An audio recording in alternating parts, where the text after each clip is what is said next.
ओम साईराम भावनो, तर स्वागत आहे तुमचं नवीन मिनी ब्लॉगमध्ये। तर आज चाललो मी शिर्डीला, लगेच काढली गाडी आणि मग निघालो शिर्डीच्या रस्त्याला।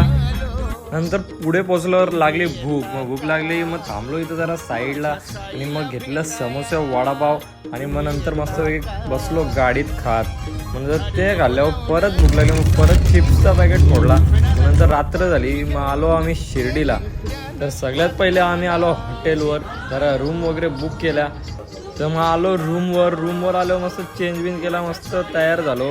कारण की जायचं होतं साई धर्मशाळेला जायचं कारण असं आहे की आमची नेऱ्यामधून पण पालखी निघालेली, तर ती आज तिथे शेवटची वस्ती आहे त्यांची। मग डायरेक्ट आलो मम्मी पप्पांना सगळ्यांना घेऊन इथं साई धर्मशाळेला। तर इथं आलो तर ही कुत्री बाई भांडत होती। तर मस्तपैकी पालखीचं दर्शन घेतला, पाया वगैरे पडलो। नंतर आलो इथं जेवायला, इथं प्रसादाचं जेवण होतं, मग ते जेवलो। नंतर पप्पांचा केला इथं सत्कार। तिथून डायरेक्ट आम्ही आलो रूमवर जरा फ्रेश वगैरे झालो। नंतर घालवल्या लाईटी, मग झोपलो। ब्लॉग आवडला असेल तर नक्कीच लाईक करा आणि फॉलो करा।